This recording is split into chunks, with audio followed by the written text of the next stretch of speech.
우리는 지난 5월 첫 주일부터 5번에 걸쳐서 다음 주까지 대홍수 심판을 중심으로 해서 말씀을 묵상하고 있습니다.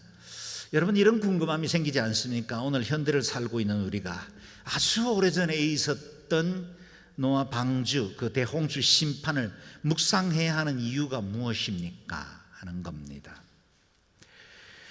홍수 심판이 우리에게 중요한 이유가 3가지가 있습니다. 첫째는 하나님께서 직접 행하신 대홍수 심판을 믿을 수 없다면 그 후 이어지는 다른 성경의 말씀도 믿어지지 않기 때문입니다. 우리는 성경에 기록된 말씀 중에 일부만을 선택해서 믿을 수는 없습니다.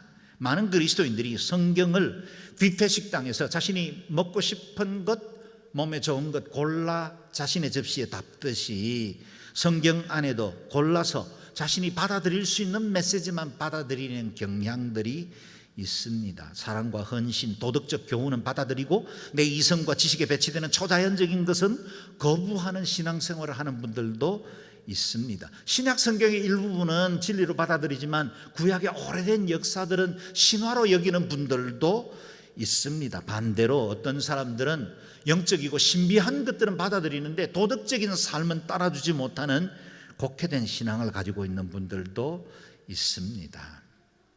내 삶에 유익하고 좋은 모범이 되는 것은 따르지만 자신이 희생해야 하고 손해보는 것에 대해서는 거절하는 것, 적당히 타협해버리고 마는 것, 그것도 건강한 신앙이 될 수 없죠. 여러분 기억하십시오. 성경은 하나님의 말씀입니다. 자신이 취사 선택해서 믿으면 안 됩니다. 통째로 믿어야 합니다.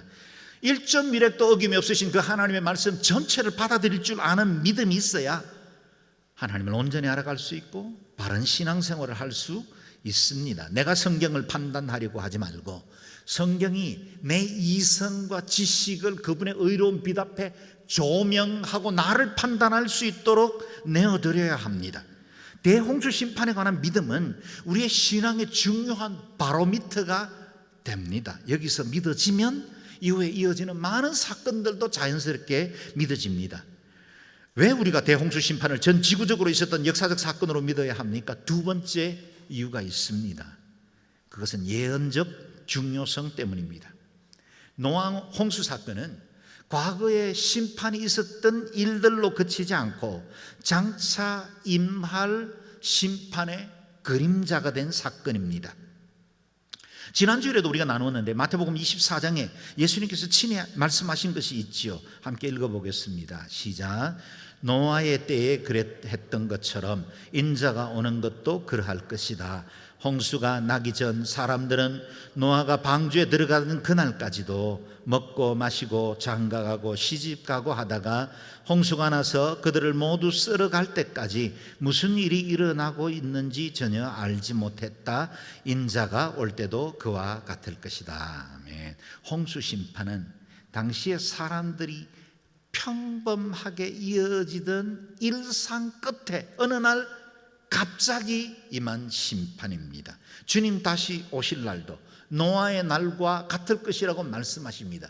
매일매일 우리가 아무런 변화도 없는 것처럼 여겨지는 일상이 반복되다가 어느 날 갑자기 우주적 종말 시계는 멈추게 될 겁니다.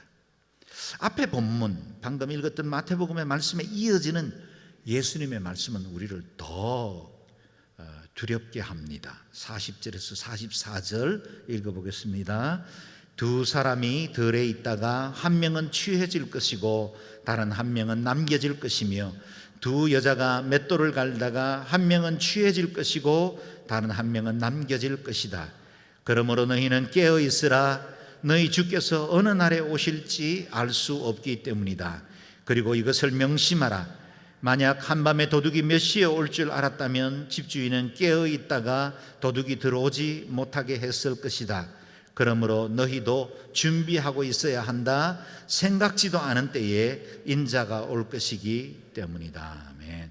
그러므로 너희도 준비하고 있어야 한다 라고 말씀하십니다. 왜냐하면 우리가 알지 못하는 그때 어느 날 갑자기 임하는 심판이기 때문입니다.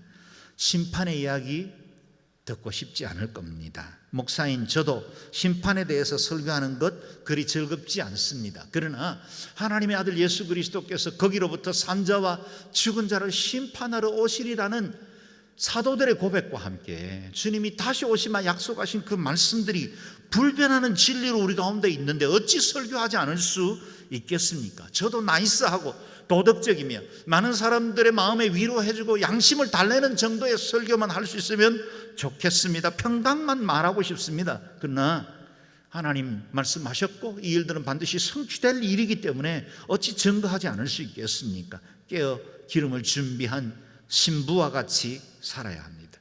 두려움으로 이 날을 준비해야 합니다. 예수님께서 이 땅에 육신을 입고 오실 것이라는 초림에 대한 예언이 350회 구약 성경에 기록되었다가 그것이 성취된 것을 우리가 알지 않습니까?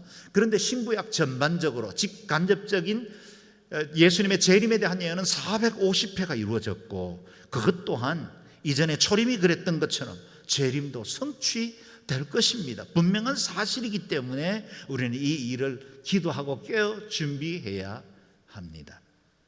감사하기도 아직 이 일이 성취되지 않았기 때문에 저와 여러분은 구원 얻을 기회가 있습니다. 아직은 믿지 않는 우리 이웃들, 아직도 미전도 종족으로 그리스도의 복음을 듣지 못한 사람들에게 복음 전파할 수 있는 기회, 시간들이 남아있던 것이 우리에게 큰 은혜입니다.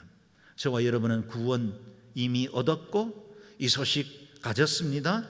이제 저는 여러분들에게 기도하고 축복합니다. 여기 예배하는 성도들 중에 그 어느 누구도 예수님께서 재림하시는 그날 그 구원의 방주에서 제외되는 분이 한 분도 없으시기를 바랍니다. 노아의 날에 있었던 이 대홍수 심판을 알아야 하는 세 번째 이유가 있습니다. 전 지구적인 홍수 심판의 대격변을 알아야 오늘날 지구 환경과 자연을 제대로 이해할 수 있다는 겁니다. 우리가 학교에서 배운 진화론으로 다 설명할 수 없는 과학에 끊어진 고리들이 얼마나 많은지 모릅니다. 여러분, 진화론을 우리가 기록된 생물책에서 배웠기 때문에 그것이 사실이라고 믿으면 안 돼요. 그건 가설에 전제된 거죠. 그 끊어진 고리에 대해서 설명할 수 없기 때문에 그저 긴 시간, 우리는 한 번도 경험해 본 적도 없고 경험할 수도 없는 수억 년, 수십억 년이라는 측정할 수 없는 시간 안에다 집어넣어 버리는 겁니다.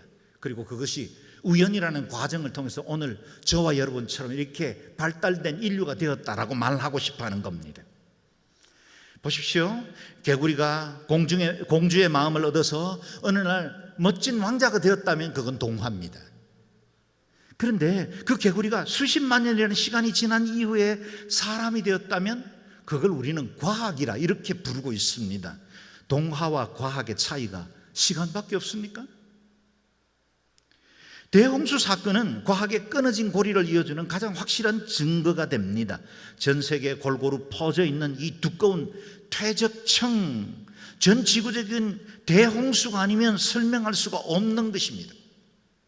우리가 감탄하는 그랜드 캐니언, 브라이스 캐니언, 자이언트 캐니언, 그리고 가까운 장각의 그 신비로운 바위들이 빚어낸 그 아름다움도 대홍수 심판이 아니고는 설명할 수 없는 것입니다. 지구적 홍수만이 그 형성 과정을 보여줍니다. 우리가 주된 에너지원이 되고 있는 엄청난 화석연료 역시 홍수 사건이 아니면 설명이 안 됩니다. 왜 북극과 남극에 아열대성 나무들의 화석이 발견되는지 과학은 설명이 안 됩니다. 그러나 성경은 설명을 합니다. 현 지구상에서 찾아볼 수 없는 이 엄청난 사이즈의 동물, 식물, 화석들, 그것 역시 노아 홍수의 대격변이 아니면 설명되지 않는 것입니다. 지질학도 이를 증명합니다. 해발 1370m 높이에 위치한 염분 23%의 이란의 우르미아의 호수, 해발 3809m 높이에 있는 안데스 산맥의 티티카카 소금 호수, 해발 4718m 티벳의 남초 호수, 해발 1700m 위에 바다 물고기인 청어가 서식하는 터키 동부지방의 반호수, 이와 같은 일부분의 증거이지만 이와 같은 우리가 이해할 수 없는 이 지질학적 변화는 대홍수 심판이 아니면 설명이 안 됩니다. 또한 전 세계 민족들에게 전해오는 비슷한 스토리를 가진 홍수 전설들, 바벨론의 길가메시 서사시는 노아 홍수와 스토리가 너무나 많이 닮아 있습니다. 그것이 점토판에 의해서 발견되었고 대형 박물관에 존재합니다. 고대 그리스 신화와 인도에 나오는 홍수 전설들도 비슷한 이야기가 전해오고 북미주의 인디언들에게는 47개나 되는 홍수 전설이 있습니다. 남미 페루에도 그리고 하와이에 있는 원주민들에게도 이와 같은 비슷한 홍수 신화들이 전해지고 있습니다. 다른 신화와는 달리 유독 대홍수 전설은 전 세계적인, 전 인류적인 분포를 이루고 있습니다. 그것은 홍수 이후에 흩어진 민족들이 같은 경험을 자신들의 후손들에게 전해오면서 만들어진 전설이라는 것을 반증하고 있습니다. 여러분 아십니까? 우리가 생물 시간에 배운 지질연대표에 나오는 고생대, 중생대, 신생대, 화석의 분포가 증명되는 유일한 곳은 학생들의 생물책밖에 없습니다. 하나님이 처음 세상을 지은 그 원지구의 표면이 드러나 있는 지구상에 흔치 않는 곳이 그랜드 캐년입니다. 그런데 그 그랜드 캐년 원지구의 안반으로부터 그 이후에 수많은 퇴적층들이 형성되어 있는데 그 많은 퇴적층들은 결코 지금 우리가 보고 있는 이 지질연대표의 화석 순서를 보여주고 있지 않습니다. 우리는 암모니아는 오래된 것이고, 그래서 그 이후에 나온 식물들의 순서나 아니면 양서류들로 변화됐다가 이렇게 좀 설명하고 싶지만 미안하지만 그건 진화론자들의 상상에 의한 그림일 뿐이라는 거예요. 만약에 우리가 이 지질연대표만 포기하면 지구의 참된 역사와 과학에 대해서 좀 더 가까이 다가갈 수 있는데 우리가 이 믿음의 자리에 서지 못하기 때문에 그 틀에 묶여서 우리 아이들은 끊임없이 교회에서 듣는 창조론과 학교에서 배우는 진화론 때문에 혼란 가운데 있을 때가 많습니다. 노아 홍수 사건을 성경이 기록한 대로 믿으실 수 있기를 바랍니다.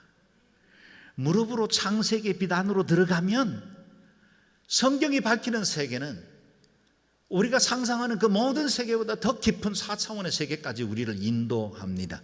성경책은 과학책은 아닙니다. 그러나 과학을 능가하는 모든 진리를 포함하고 있는 책이라는 사실을 받으실 수 있기를 바랍니다. 다시 본문의 노아 홍수 심판에 관한 이야기로 돌아가겠습니다. 1절에서 5절까지를 읽어보겠습니다. 시작. 하나님께서 노아와 그와 함께 방주 안에 있던 모든 들짐승과 가축을 기억하시고 땅에 바람을 보내시니 물이 줄어들었습니다. 깊음의 샘들과 하늘의 창들이 닫히고 비가 하늘에서 그쳤습니다. 물이 땅에서 점점 줄어들어서 150일 후에는 물이 많이 빠졌습니다. 방주가 7째 달 곧 그 달 17일에 아라랏산에 머물게 됐습니다. 물이 10째 달까지 계속해서 빠졌고 10째 달 곧 그 달 1일에 산봉우리들이 드러났습니다. 아멘. 홍수가 끝이 났습니다. 터져오르던 깊음의 샘들도 지금 휴화산 형태로 흔적은 남아있지만 그것들이 멈췄습니다. 하늘의 창도 막혔습니다. 하늘의 비도 더 이상 오지 않게 되었습니다. 그래서 지난 본문 7장 24절에 보면 물이 150일을 범람하고 있었다 그럽니다. 40일간 하늘의 창이 열리고 땅의 깊은 샘들이 터지면서 온 땅을 뒤덮었는데 그리고 그 물이 멈춰서 덮어있던 시간이 만 5개월, 온 세상이 물로 덮여 있었습니다. 그 어떤 코로 호흡하는 사람도 동물도 생존할 수 없는 시간이 흘렀죠. 오직 방주 안에 들어간 노아 가족과 동물들만 생명을 보존할 수 있었습니다. 인간의 향락도 모든 희노애락도 끝이 났습니다. 그 엄청난 물 속에 노아를 비웃던 불신의 소리도 잠겨 버렸습니다. 여러분 상상해 보십시오. 이 엄청난 대격변 이후에 일어난 자연의 환경은 아마 지금 우리가 가지고 있는 이 일상적인 자연이 아니었을 거예요. 엄청난 화산재가 전 지구를 덮었을 겁니다. 몇 년 전에 있었던 아일랜드 화산이나 가끔씩 이 라틴 아메리카에서 일어나는 화산들을 보면 그 화산재로 인해서 구름이 덮이고 그 지역 전체가 온도가 1도에서 2도가 떨어지는 걸 보게 됩니다. 만약에 전 지구적 홍수로 인해서 화산재가 지구를 덮었다면 태양이 가리워졌을 것이고 그때 지구의 온도는 급격하게 낮아졌을 겁니다. 지금 우리가 보고 있는 많은 산들의 빙하의 흔적들은 그때 만들어진 것입니다. 그리고 재밌는 것은 겨울잠을 자는 동물이 있고 그렇지 않은 동물들이 있지만 모든 동물들은 기온이 떨어지면 잠을 자게 되어 있습니다. 사람도 마찬가지입니다. 동사하기 직전의 사람들은 잠에 빠져버려요. 노아 홍수 때 있었던 사건들과 똑같습니다. 아마도 그 기온이 떨어지면서 빙하의 시기가 형성되고 그 긴 시간 동안 음식 문제, 배설물의 문제가 없이 하나님이 방주 안에 있는 모든 사람들과 동물들을 돌볼 수 있는 시간들이 흘러갔을 것이라는 겁니다. 심판이 집행되고 있던 그날에도 하나님은 여전히 방주 안에 있는 인간과 동물들을 돌보고 계셨습니다. 그래서 1절에 보면 하나님께서 노아와 그 가족 그리고 배 안에 있는 모든 들짐승과 가축을 기억하셨다라고 하십니다. 기억하셨다는 말의 히브리어는 자카르, 개역 개정에는 권념하셨다, 마음에 둔다 그런 뜻입니다. 심판의 날에 하나님의 공의가 실행되고 있던 중에도 하나님은 그 사랑을 거두지 않으셨고 여전히 방주 안에 있는 살아있는 생존하는 생물들에 대해서 기억하시고 권념하셨다라는 겁니다. 그 사랑을 거두지 않으셨습니다. 하나님 마음에 두셨다는 뜻입니다. 하나님께서 기억하셨다는 말은 은혜와 자비를 거두지 않으셨다는 뜻이죠. 하나님은 우리의 아픔도 아시고 우리의 모든 상황을 아시는 하나님이십니다. 코로나19로 인해서 때로 불안하고 두렵기도 할 것이고 미래가 어떻게 전개되는지조차도 알지 못하는 때가 있을 겁니다. 그럼에도 불구하고 자카르, 우리를 기억하시고 권념하시는 그 하나님이 우리와 함께 하시는 줄로 믿습니다. 창세기 30장 말씀과 같습니다. 같이 한번 읽어볼까요? 시작. 하나님이 라헬을 기억하셨습니다. 하나님께서 라헬의 기도를 들으시고 그녀의 태를 열어주셨습니다. 아멘. 라헬을 기억하셨고 라헬의 태를 열어주셨다 그랬습니다. 얼마나 위로가 되는 말씀입니까? 당시에는 여인들은 인구 계수에도 포함되지 않던 시대입니다. 인격적으로 존중받지 못하던 시대였지만 하나님은 한 여인의 애통하는 마음, 억울한 사정, 그 세밀한 신음소리도 다 귀 기울이셨고 기억하셨습니다. 한나의 눈물을 결코 외면하지 않으시는 하나님, 소돔과 고모라 성이 불로 심판하시는 그 자리에도 아브라함의 기도를 경청하시고 그 성에 있는 롯과 그 가족들을 기억하신 하나님, 이스라엘 백성들이 출애굽해서 그 광야에 어렵고 힘든 시간을 지날 때도 수많은 적들과 위협 가운데 있을 때도 하나님은 아브라함과 이삭과 야곱에게 주셨던 그 언약을 기억하셔서 기필코 그 언약을 이루시는 하나님이 그들의 하나님이시고 동시에 우리의 하나님이십니다. 우리 하나님은 우리를 기억하시는 하나님이십니다. 하나님 앞에 기억된 바가 되는 복된 삶이 되시기를 바랍니다. 때로는 우리의 미래가 불안하고 두려워도 하나님의 손은 우리를 떠나지 않습니다. 때로 어두운 아파트에 홀로 아무도 기다리지 않는 문을 열고 들었을 때도 우리 주님은 우리를 맞이해 주십니다. 사랑하는 사람에게 실망당하고 홀로 남은 것 같은 서러움이 몰려올 때도 우리 주님은 우리의 마음을 아시고 어루만져 주십니다. 앞날이 막막하고 무엇부터 어떻게 해야 될지 혼란스러운 시간에도 우리 주님은 저와 여러분을 기억하시는 하나님이신 줄로 믿습니다. 여러분 이런 찬양하십니까? 아무도 말 않는 날에 당신은 말합니다. 아무도 안 오는 날에 당신은 오십니다. 그렇습니다. 우리 주님은 세상 사람들이 다 외면하고 거절하는 그 시간에도 여전히 우리를 찾아오십니다. 미래가 가장 불확실한 그 시간은 하나님의 전능하신 손이 가장 확실하게 임하는 시간이라는 것을 기억하실 수 있기를 바랍니다. 우리 주님은 말씀이시고 실상이시고 친구이시고 평화이시고 목마른 가슴 속에 끊임없이 솟아나는 사랑의 샘물이 되시는 하나님이십니다. 이사야를 통해서 하나님의 마음을 보여주셨지요. 여인이 어찌 그 젖먹는 자식을 잊겠으며 자기 태에서 난 아들을 긍휼히 여기지 않겠느냐. 그들은 혹시 잊을지라도 나는 너를 잊지 아니할 것이라. 아멘. 아멘. 이 땅에서 가장 위대하다고 말하는 어머니의 사랑이 혹 잊혀지는 그날이 온다 할지라도 하나님의 사랑은 영원히 변치 않는다 말씀하십니다. 그래서 이 본문 말씀에 이어지는 16절에 보면 내가 너를 내 손바닥에 새겼고 너의 성벽이 항상 내 앞에 있도다. 주님이 우리의 이름을 그분의 손바닥에 새기셨습니다. 잊을래야 잊을 수 없습니다. 친백성 되었습니다. 구별했습니다. 영원토록 함께 하실 줄로 믿습니다. 4절을 다시 보십시오. 방주가 7째 달 곧 그 달 17일에 아라랏산에 머물게 되었다 그랬습니다.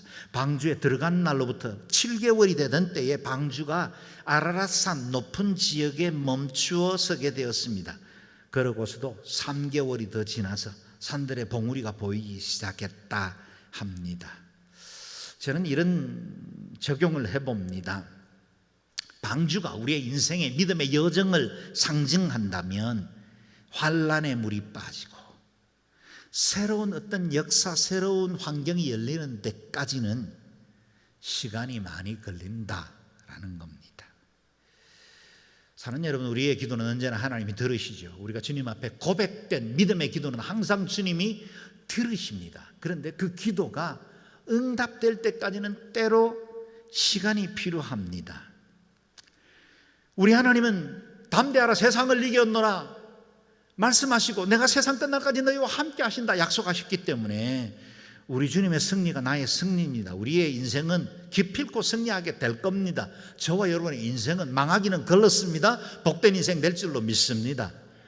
그런데 이와 같은 과정은 시간이 걸릴 수 있다는 겁니다. 특별히 증거의 산봉우리가 보이기 시작할 때, 아라랏산 꼭대기가 보이기 시작하면 이제는 다 된 것 같고 이제는 뭔가 당장 내 손에서 뭔가 붙들릴 것 같은데 그때도 안 될 때가 있죠. 그 마지막 시간, 그때가 우리를 가장 초조하게 만들고 가장 힘들게 만들기도 합니다.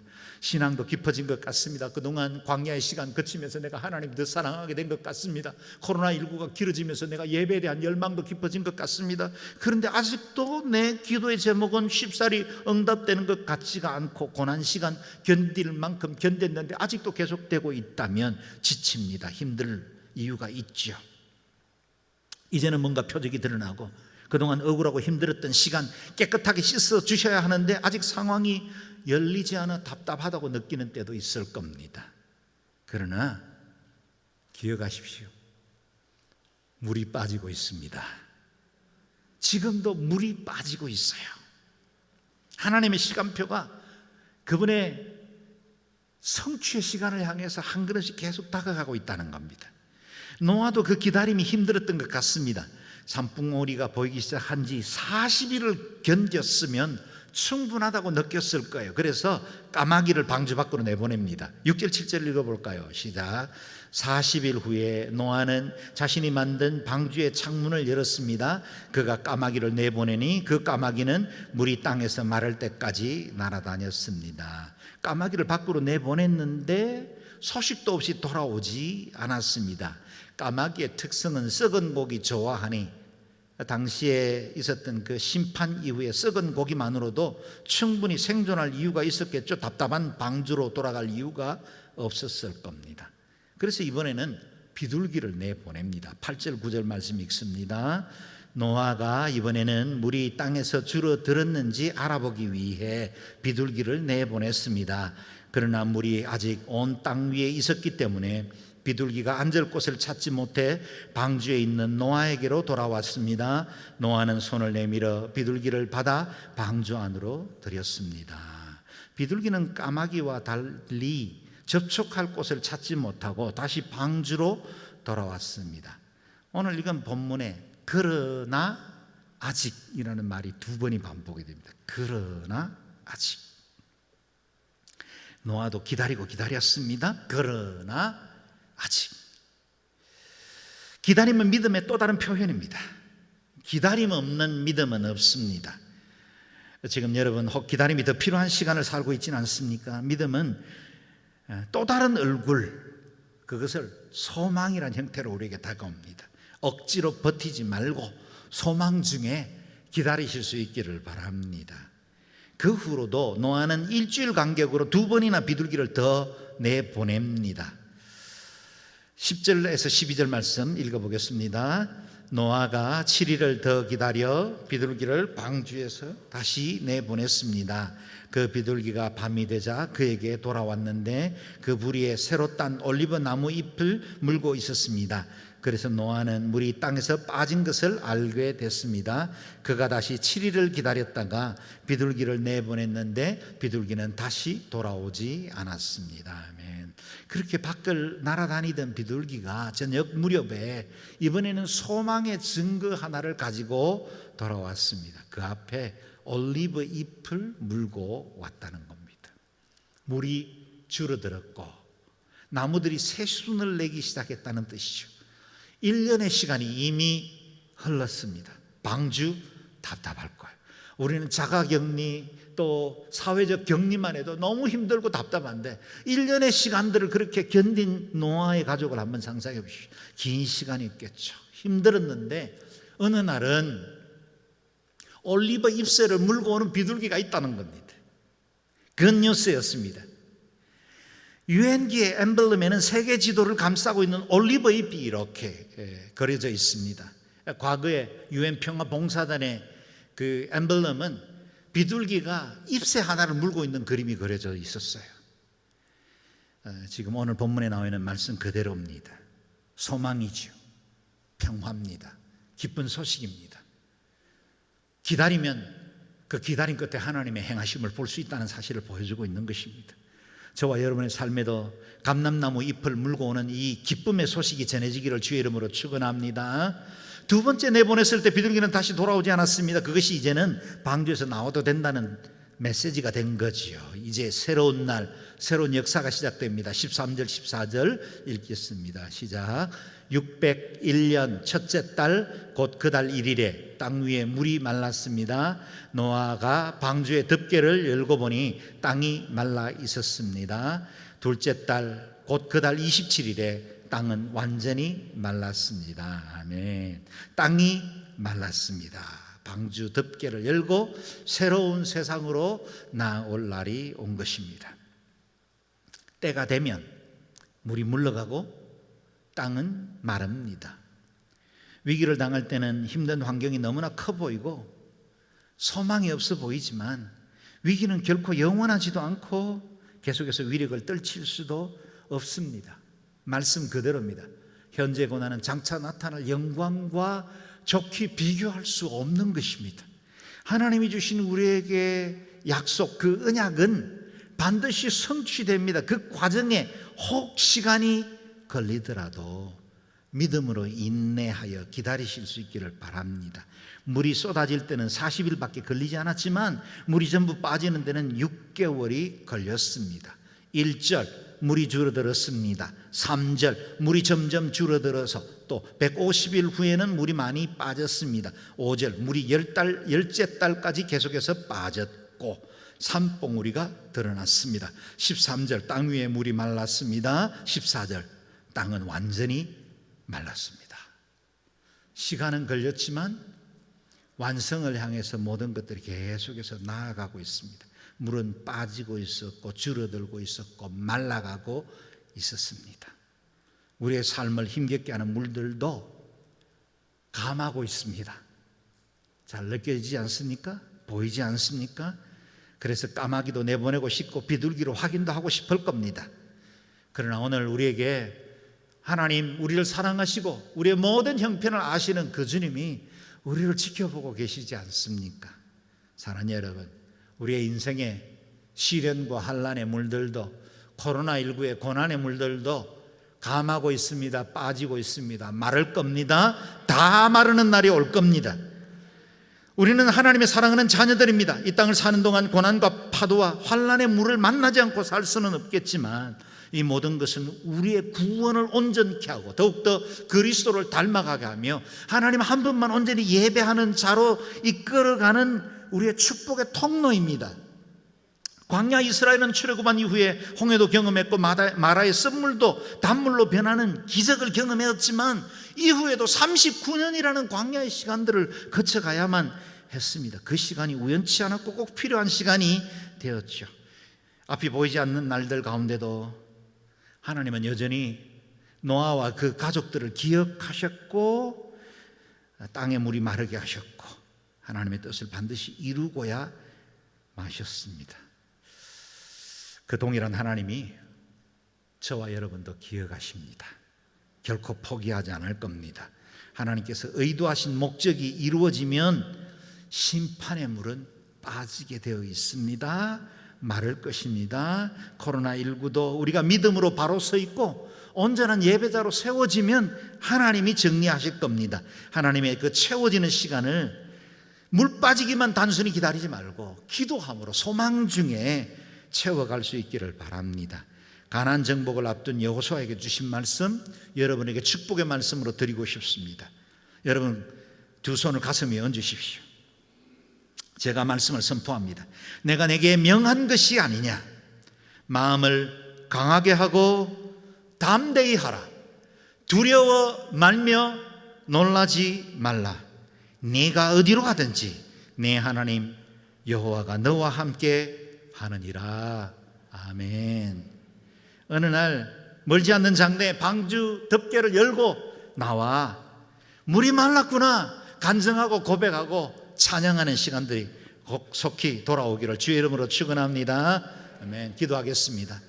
같이 기도할 때 하나님, 우리의 심령 속에 때로는 방주에 머물고 있는 것 같고 환경이 어렵고 힘든 거센 파도와 많은 물결 속에 둘러싸여 있는 것 같지만 우리 주님이 우리와 함께 하시는 것, 우리를 기억하시고 권념하시는 것을 알고 소망 중에 이 어려운 위기들을 잘 이겨나갈 수 있도록 은혜를 베풀어 주옵소서. 동시에 이 시간 동안 우리가 심판을 준비하고 마지막 날 주님 앞에 설 때 부끄러움 없이 설 수 있도록 정결한 하나님의 사람들 되게 하시고 예배가 회복되어지고 또 우리를 향한 하나님의 사랑과 그 뜻을 온전하게 이루어나가는 믿음의 사람들 되게 하여 주옵소서. 합심하여 기도하겠습니다.